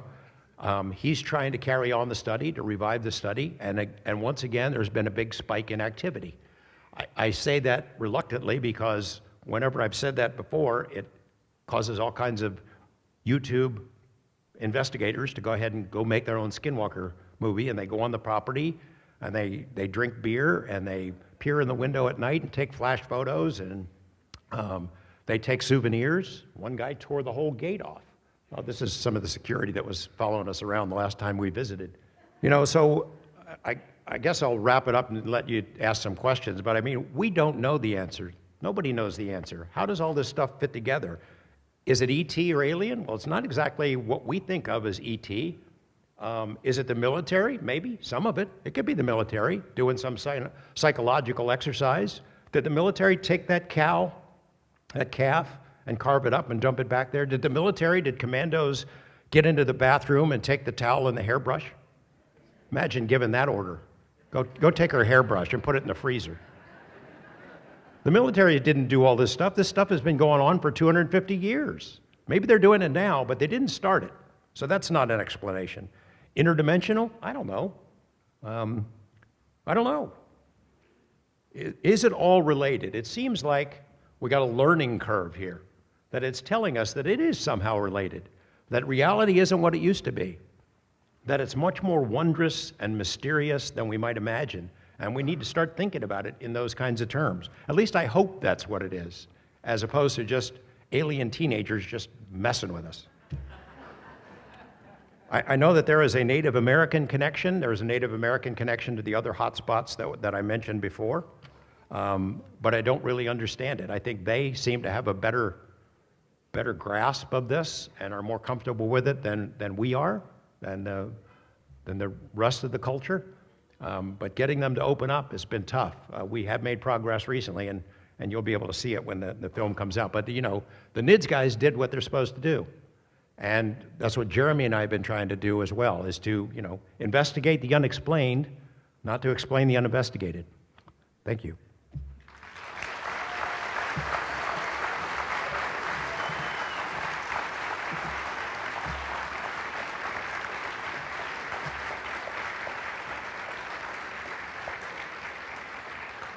You want to chat? Okay, what's on your mind? There's a lot of How's talk this about work? that gate actually being on a public road and it being unlawful like in the first place. And I know they had tried to get the law changed so the road was considered private and make the gate legit, but I don't know if anything happened about that. Do you know any more about this? Yes. I think officially that was a public access road, even when Bigelow owned it, but he put up a gate and wouldn't let people in and got away with it. When the property transferred in 2016, the whole argument about whether the gate was public or not started up again. The owner got a stay while he went to the county commission and I think court as well. And he's a wealthy guy, so I think he managed to convince them that it needs to remain private. So it has been officially changed, and it is private property, not a public access anymore. So public. I think the idea that the public could use that road to go through Skinwalker Ranch anytime it wanted to terrified the owner for good reason, so he got it changed. Thank you. Sure. George, one of the things that I really wonder about, that I wonder if it kind of ties all of this together, is the idea of a multiverse, and that there's a universe that could be just beside us right here, and the difference between us and them is that their atoms vibrate at a different frequency. And if those atoms vibrate at our frequency, they can skip over into our universe and then vibrate at that frequency and go back. So that's one of the things I wonder about. Science, and it seems like the physicists and scientists keep coming back to that. With mathematics, they can't get away from that idea. Yeah, I'm with you on that. We wrote about it in the book, is that one time the multiverse idea was pretty exotic and crazy, and now it's cutting edge stuff. I mean, I would think that cosmologists, most of them now accept that is a distinct possibility. It's consistent with string theory, that there's other realities. You know, we say to ourselves, in that context, we say to ourselves, we're all ready for the truth. We want to know what's going on. And we're thinking of that in the context of UFOs, flying saucers are here from other planets. And I remember the first time I interviewed Dr. Jacques Vallée, he had said, I'm going to be really disappointed if the ultimate answer to the UFO mystery is merely ETs coming here from other planets to visit us occasionally, because the evidence suggests otherwise. The evidence suggests we're in the middle of some other intelligence, whether that's dimensional, it's an ultra-terrestrial or crypto-terrestrial or whatever you want to call it. The idea is that we live among them. They're here, they can interject themselves into our reality at will, and there's nothing we can do about it. Now, people may be ready for truth about flying saucers, that they're ETs from other planets, but I am, after dealing with the ranch for more than 20 years, I'm not sure we're ready for this other discussion of reality. The idea that there is another intelligence that sees everything, it knows what you think, it knows what you're going to do beforehand, it sees you when you're sleeping, when you're in the shower. People would freak out, I think. I think the general public, this audience excluded, I guess you're a general public once in a while, but I think think people who are here or curious enough to hear this could handle it, but I think a big, large swaths of the population would have trouble with it. Maybe that is the answer, the multiverse, extra dimensionals, I don't know. Thank you. Yes. Is the third homestead also just abandoned? How long has it been since people lived there? How many things happen there? Do things come from there or go to there? What's the deal with the third homestead? It is abandoned. It is, has been abandoned, I think it was built in the 1920s, so it's been empty since maybe the 1950s. The current owner of the ranch has had a team of historians that have looked back into the records and have located the family members of the people who built the third homestead. The third homestead was actually the first one. It's the smallest, and then the second one, and then the current house is the youngest. But the people who live there have there's a great family story about what we'd call a Men in Black type guy showing up in the middle of a snowstorm, being invited in. He was like really weird, wearing really weird clothes from the future. And then they said, do we need to give you a ride to town? No, I'm fine. And he walks out, they open the door, and he's gone. He's gone. And then the Myers family that have made statements since the book came out. We never had any problem. We didn't install all those locks.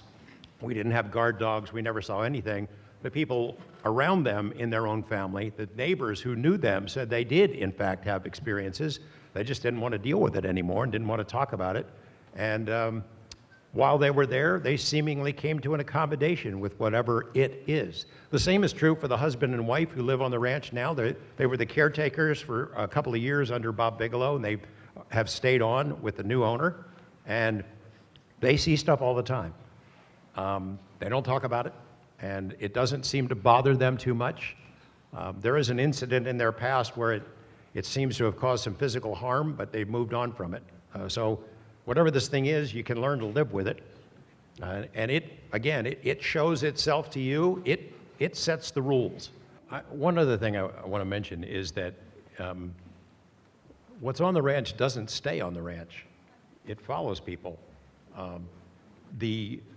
The agents who were part of the study conducted for the DIA, who were on the property, all had experiences. And it seemed like people who brought guns on the property, the tough folks, commando types, who these were, they all had experiences there, and it followed them home. And it's 7 or 8 years later, it's still messing with them now. And it shows itself to family members, scares the hell out of people.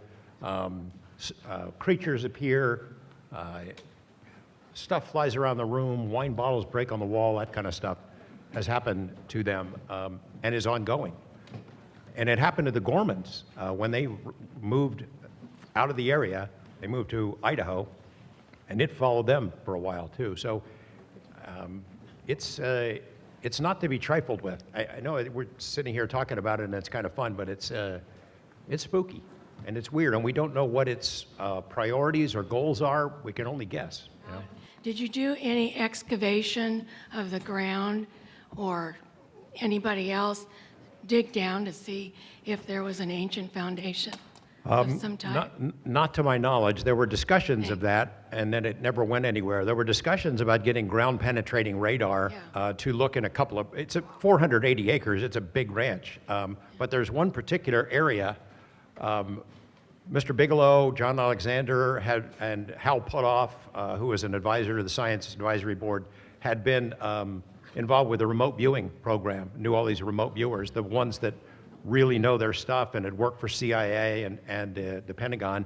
And they got a couple of those guys to take a look at it, and they all seemed to look at the same place. In fact, I engaged a team of remote viewers to take a look at the property. They all looked at the same place.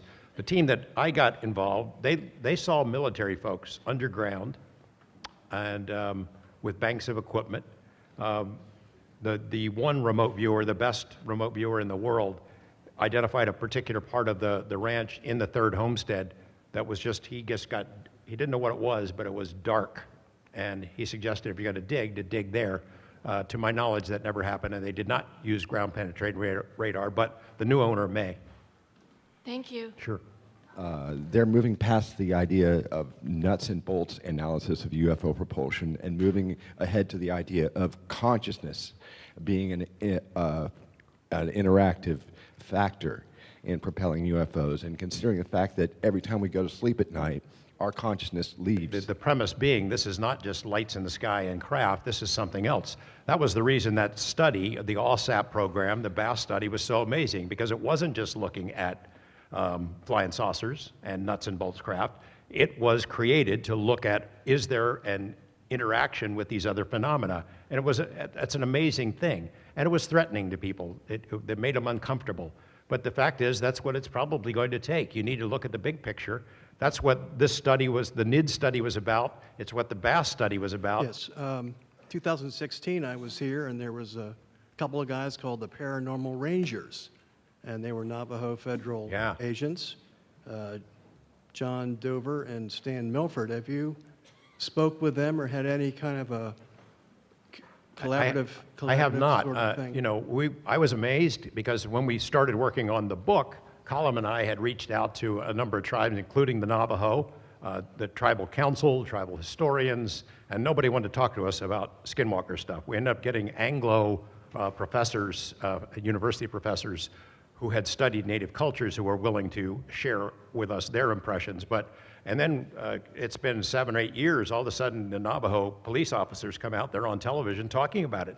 They deal with skinwalker stuff, Bigfoot stuff, witches, and they take it seriously because it is serious to their constituents. So they go out on those kind of calls. I'd love to interact with the Navajo officers, and I hope I get a chance. If somebody here knows them, I'd love to have a phone number. I'll call them. You have a unique position in that you're involved as a really successful mass communicator and also have this really respected foot in UFO and paranormal. And I've often wondered, what's the justification for greater media not to pick up and communicate the things that you're communicating, especially with what you're saying is coming out from this extended research? So what do you hear from your cohorts in greater media as how can they justify turning a blind eye to all of this information? It's pretty much the same it's always been, is that it's the giggle factor.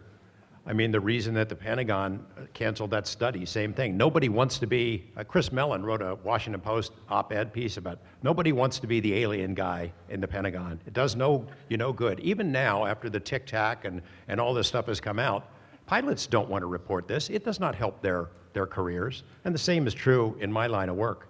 I get away with it because I've been at it a long time, and had a certain amount of credibility before I became the alien guy, but I've caught nothing but grief about it ever since. And I think it's a shame because there are legitimate things you can write about, that you can have an honest inquiry and you can try to separate wheat from chaff and boil it down and do good news stories. The same way I've always approached it the same way I would any news story, but it's the giggle factor that keeps people from getting into it. I am amazed that the New York Times did that story. Now they screwed it up a little bit, but it'll be fixed, it'll be sorted out. But I thought that would change the media environment, and for a while it did. Suddenly, New York Times does the story, Politico does it, Washington Post does it, the New Yorker magazine. Some of them are dumping on the other media because they got scooped. That comes with the territory, but there was a big flurry. Fox News Tucker Carlson had all these guys on his show multiple times, CNN, MSNBC even, and so I had high hopes that because the New York Times had done it, it would make it acceptable for other media to do that. And I think there might be some residual effect for that right now. I think it may have opened up a door for other people to pursue this, serious journalists to report it accuratly. I'm hopeful. But, if you're asking why it hasn't happened over the years, it's because of the giggle factor. Thank you. Ridicule. My wall at home has the editorial cartoons that have been drawn about me over the years by our state's largest newspaper. Every time somebody's pissed off at me about something, they bring up UFO stuff, you know. I do a story about vice cops being crooked. That's the UFO guy. That's all right. And they had these cartoons. One had me with a butterfly net chasing a flying saucer. The other one was called The Marshmallow Head Chronicles. And it had two ET hitmen had come to Earth to rub me out. And they had ray guns, and they're standing at a gas station looking at these two gas pumps. Of course they are Earthmen, but which one is George Knapp, they said.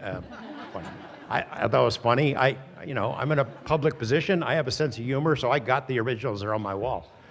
But, we had these columns when the first series about Bob Lazar that we did back in '89 and then in 1990. And it drove my colleagues in journalism crazy because of all the public attention that it got. It drove them crazy. So they would take pot shots every chance they got. They had a column called "They Were Kidnapped by Aliens," and it was about alien abduction stories and the medical experiments that are done, and they dubbed me a grand mullah in the Church of Cosmic Proctology.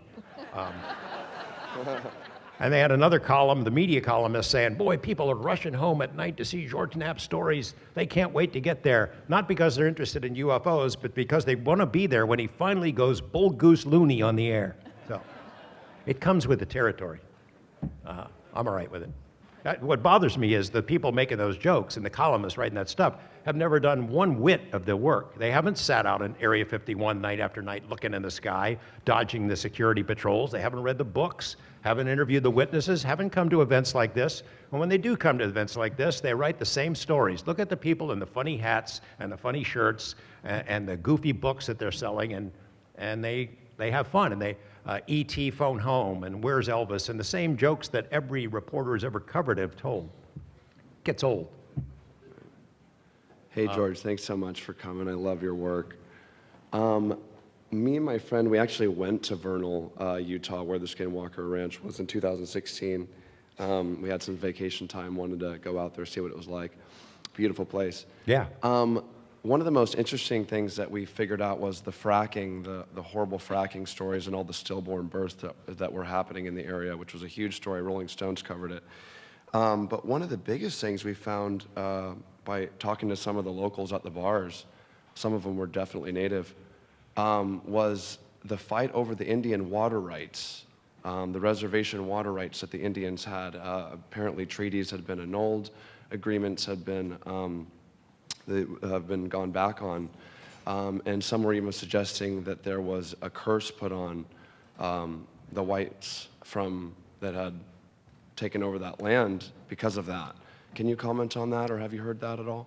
I know that the Utes, like pretty much every other indigenous tribe, have been screwed over multiple times, and treaties aren't worth the paper they're written on. I'm not up on the current water battles, but the lands that they have shrunk and shrunk and shrunk, and occasionally they've expanded again, but there are clashes, cultural clashes, and people take advantage of them every chance they get. I don't know about the curse on the water. It wouldn't surprise me, though. Right. Thank you. Sure. So considering the severity of the cattle mutilations and the fact that it sounds like quite a few dogs were killed, why do you think an alien presence and or spirits or whatever it is wouldn't do the same harm to humans, people on the ranch, that they are taking their time and toying with on this land? Yeah, it's an interesting question that we've pondered for a long time, is why didn't they carve up people? Right. And they didn't. I know there are stories about it, that people died out there and everything, but they did not. Whatever this intelligence is, it seemingly differentiates between us and other species. It didn't kill any humans, but it killed dogs, cats, cows. It cut up horses. It mutilated skunks and other creatures out there. It messed with birds. It draws a line somewhere. I guess I'm glad that no people have been carved up, but I think it looks at what we do to animals and figure it must be okay. I was wondering that about the cattle especially. I mean, we eat the cattle, Yeah. and they had just finished tagging the cattle. There's nothing aliens have done to cattle that we haven't done 10 times over, so. But it does seem a tiny bit egotistical that they are differentiating humans, which is interesting. Well, I think they have an interest in us. Yeah. I hope it's a hopeful interest that they hope to bring us along and we can join the cosmic community at some point and we'd be ready for it. We're not ready now. Thanks. Sure. Are you aware of any efforts underway amongst the from within the Ute tribe and the Navajo Nation to make any amends from what I'm seeing might be some of the source of this conflict that's focused on Skinwalker Ranch? Not that I know of. They're kind of afraid of the place. They don't mess with it. You know, I know that there have been tribal members that have worked on the property over the years, but in general they leave it alone, and it's very difficult to pierce the veil and get them to talk about it. Jeremy and I have made some progress over the last year. We've been allowed on tribal property that was never open to us before. This place called Dark Canyon, it's just where Skinwalker Ridge is the path of the Skinwalker. Dark Canyon is where it supposedly lives, and they let us go in there with cameras and have been very accommodating. We've talked to some of their police officers who have had, I told you about the hitchhiker effect. Some of those officers have had those experiences themselves, and so they are keenly aware of the phenomena. I don't think they have any interest in trying to reach an accommodation with what's on the ranch because it's everywhere in the Uinta Basin. It's not just there, it's everywhere. It just happens to be the Skinwalker Ranch is the place that was studied the most. It's an interesting experiment that the NIDS guys discussed during the study. Could you go out, throw a dart in a map, and then go there and intensely study it and find the same kind of stuff, the same kind of stories and experiences everywhere if you just looked hard enough? Maybe you could. I don't know. But no, as far as I know, the Utes are not trying to reach an accommodation with the ranch. I was reading some reports about Skinwalker Ranch. The people who were there were having abduction experiences that you really didn't touch on very much. At one point, my understanding is the Greys that were visiting often, one of their arms got chopped off and they were looking into that. Do you have any insight on that at all? That didn't happen. Okay. If it did, it's been kept real secret. I don't remember them ever seeing any Greys there. And as far as the abduction experiences, none of the ranch family that we're talking about had those experiences. There are a lot of weird stuff, and there's some missing time. And like I said, they had that scoop marks on their thumbs that are sometimes indicative of an abduction. Right. No conscious memories of an abduction. There was one for the family next door. And the story is that these two teenage girls are coming home at night. They drive right past their house down, which is on the same road, that dirt road that leads to the ranch. Mm-hmm. They drive past their own property toward the ranch, and there's a police car behind them, or what they think is a police car because of the flashing red and blue lights. Mm-hmm. And they keep on going. The next thing they know, they're in their car up on Skinwalker Ridge. There's no road up there. It's the next morning. It wasn't a cop car behind them. That's the only abduction experience that I've ever heard directly, but okay. Sorry. Thank you. Sure. Hi, I had a question about, have you talked to Bob Lazar about Skinwalker Ranch? And if so, what's his opinion? I've shared with him some of these stories, and Jeremy has been working on a project with Bob over the last couple of months and has told him some of it. He has enough faith in us to know that there must be something to it or we wouldn't still be working on it, but it's not his deal. He's totally focused on his business and his wife and his life in Michigan, and as we have said, I have said many times in public presentations, he'd just as soon leave all this stuff behind. Jeremy might be the person who asked that. If you're around, he's had more direct contact with Bob in the last couple of months on this subject. So ask him. Hi. At the beginning of your presentation, I think you were touching on the previous family who put a bunch of heavy-duty locks on one of the houses, and I think your wording was to either keep something out or keep something in. and I don't think you ever circled back to that. I was just curious what that was about. Well, they were curious about why there'd be locks on both sides of the doors, why there were locks on both sides of the doors inside, and then when they were there, in the plethora of things of weird stuff that was happening, is doors opening and closing on their own, and things coming in and out. So the people who had been there before were trying to keep something out or trying to protect themselves and had locks all over the place. And everyone who's lived there since has had the same experience.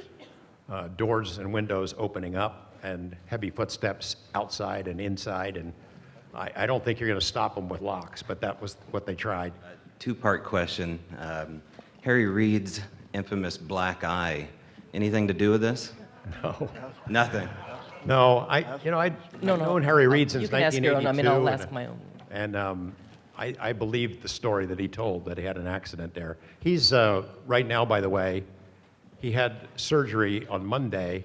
On May 2nd, I should tell you that I was on my way to his home in Henderson with another guy to talk about this subject. He wanted a debrief because he's actively trying to move something forward using what influence he has left to reignite a study not only of UFOs, but the other surrounding phenomena. What Harry Reid did, when the story eventually comes out about how far he went to initiate this program and to protect it, I think you're going to, I don't know if you like Harry Reid or not, but I think you'll be impressed by how many times he went to bat for it. Right now, May 2nd, I was on my way to his house, and he calls me and says, we're canceling the meeting. I just came from the doctor, and it was a routine screening, and they found something. So we'll have to reschedule it. And then that day, he had an MRI, and they found cancer on his pancreas. Now, pancreatic cancer is pretty bad. So Monday, he had surgery. He's at Johns Hopkins University. If you've read about pancreatic cancer, you know what the chances are. But I'm hoping that he hangs on and bounces back because he'd be a valuable ally in trying to get this thing going again. The Pentagon, for all the talk about leaking this and leaking that, and they want disclosure and acclamation, they are not our friends on this issue, and they don't want this study, and they don't want documents to be released. If any of you have filed FOIAs to try to get some of this information that I'm talking about, then you know what the reaction has been. They don't want to talk about it, and they don't want to deal with it, and it's myopic and foolish because these things are real. They're here. They're interacting with, they're demonstrating technological superiority over our most advanced systems and sensors, and somebody needs to find out how these things work and whether we can build them, and to make damn sure it's not the Russians or Chinese or Iranians or North Koreans that are building them first. I'm wondering whether you see a possible intersection between the phenomena that is seemingly represented by this location and a phenomenon that you also report vis-a-vis a mutual acquaintance of ours, David Paulides. Maybe. Maybe. And I wanted to tell Dave this before I told it to an audience, but yeah, that question has come up, whether there is a connection between the paranormal type stuff, poltergeist stuff, weird phenomena that the ranch had experienced, and the disappearances of people in national parks and national forests. And the answer I was given is maybe. That's kind of a chilling little thought there, but maybe. And I don't know how far somebody has looked into that, but I'm hoping to get more information about it. And I'll let you know. I'll let him know. Yeah, there's seemingly something the same, yet obviously not the same, but sort of the same. Yeah. Enigmatic intelligence. I mean, those people disappear, and most of them don't come back. That didn't happen on the ranch. Right. But it doesn't mean it can't happen there. And maybe it's more than one. It's more than one intelligence. Maybe we're the cosmic drive-in movie theater. We're so weird and strange that they come from all over the place and other dimensions to check us out. And they have different motives and different interests. Don't know. It sure is fun to speculate and pursue it, though. Yeah. Yes. Hey, George. I noticed after the New York Times article came out, the following weeks, you had some stories where you had been interviewing Luis Elizondo. And I noticed that in the interviews, it appears it was from the same interview. He was in the same clothes, it was the same location. And each time it clarified something from the New York Times article.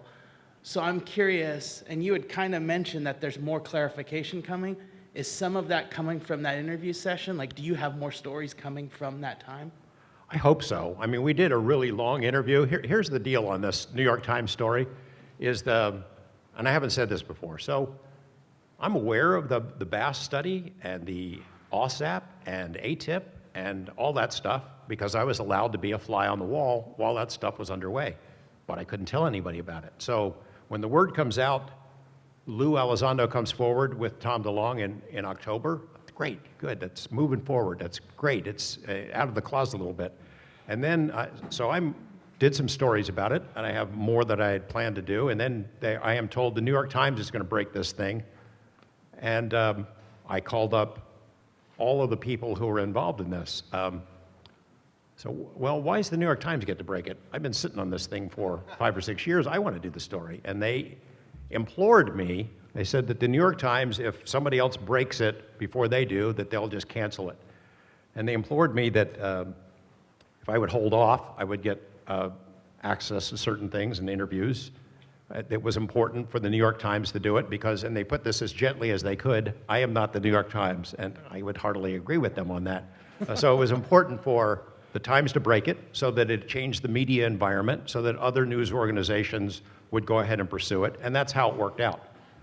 So yeah, I've had a lengthy interviews with Senator Reid and Lou and other people, and we've parsed it out. It's not part of some big scheme where I'm working with the government. It's that I work for KLAS TV. My audience, with all due respect, is the TV viewers in Las Vegas. So that's who I write for. I don't write for ufologists, I write for them. And we have what we call sweeps periods, periods of the year when ratings really count, when my employer counts on me to produce stories that are of great interest to the general public so that we can make money on advertising. So some will see a plot in this that I'm just dishing it out a little piece at a time as part of the evil cabal government or something, or acclamation. I see it as I'm doing my job for my employer and for the viewers of Las Vegas. So I've spread out some stories in November, December, February, April, and now in May, and there will be more. Hey everybody, thank you very much.